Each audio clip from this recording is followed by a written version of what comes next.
Nou, eindelijk is het dan zover.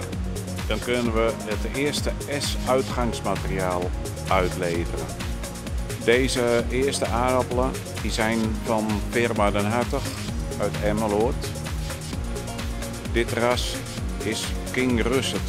King Russet is een resistent ras tegen aardappelmoeheid, ABCDE.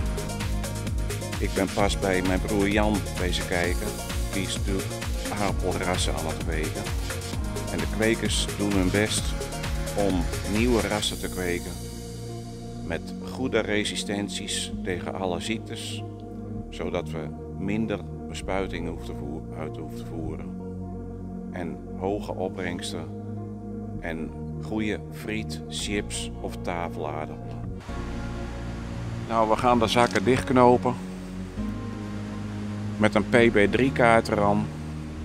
En dan kunnen ze naar de volgende pootgoedboer. Die vermeerdert ze nog een aantal jaren. En daarna dan gaan ze naar een consumptieboer.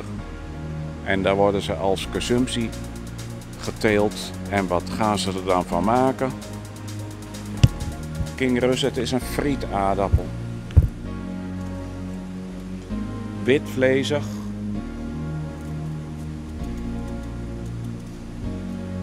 En dan kun je mooie, lange frieten uitsnijden.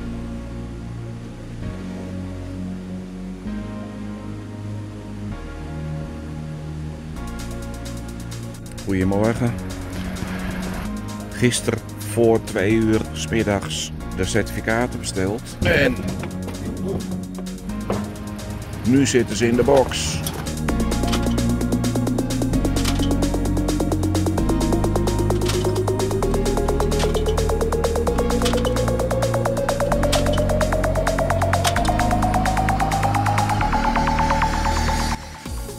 Nou, de certificaten van de NAC, de Nederlandse Algemene Keuringsdienst, die zaten in de box. Dus die kunnen we nu aan de Big Bag doen. Met de tie-rip van de NAC.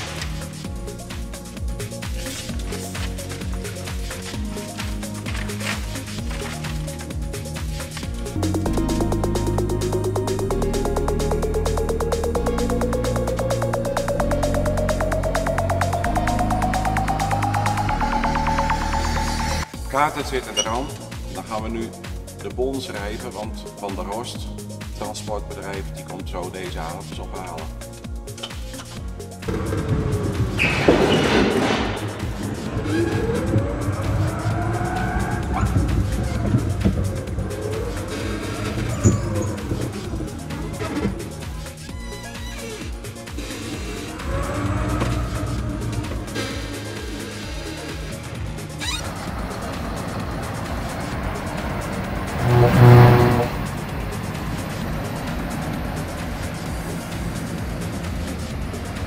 Hallo, ik wil jullie wat vertellen over de aardappelteelt voordat je eigenlijk aardappels kunt telen. Als je aardappels wilt telen op een perceel land,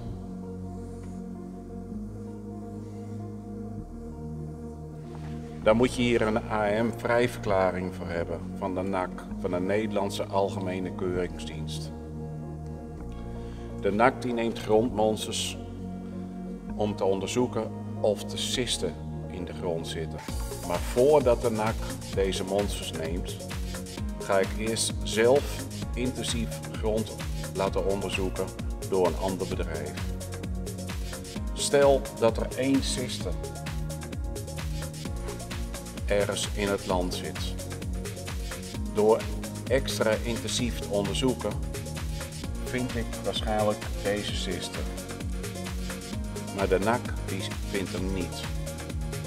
Stel dat de NAC deze cyste vindt, dan heb ik een strook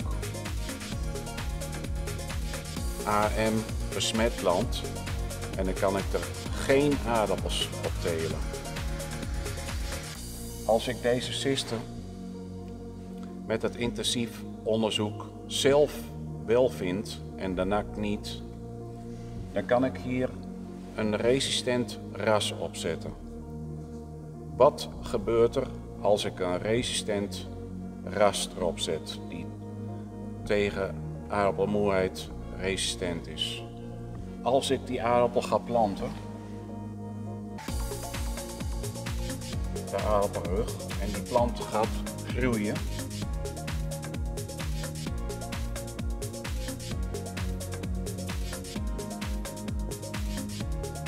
en die aardappelknol die maakt wortels. En die ciste die zit hier. Als ik nou een vatbaar ras zet, dan komen uit deze ciste, daar zitten eitjes en larven in. Die larven die gaan naar deze wortel toe en die gaan zuigen. Al die larven die gaan naar alle wortels toe en die gaan zuigen en die vormen nieuwe cisten. Maar als ik nou een resistent ras zet, zoals de King Russet ABCDE resistent, dan gaan deze cisten, die worden wel gelokt, die larven, maar ze kunnen niet vreten aan die wortelen, want dan gaan ze dood. Dus wat gebeurt er als die cisten er zitten? Dan worden ze gelokt door het resistente ras. De cisten gaan leeg en de larven die gaan dood. Als ik dan de nak laat grondprikken voor de AM-vrijverklaring en de nak die vindt dan deze cisten nadat er een resistent ras heeft gestaan, dan vinden ze die cisten wel, alleen die is dan leeg en dan heb ik geen AM-besmet verklaring op dit perceel liggen. Dat is het voordeel van resistente rassen om de cisten te bestrijden. Ja, het is wel taaie kosten, die aardappelmoerheid.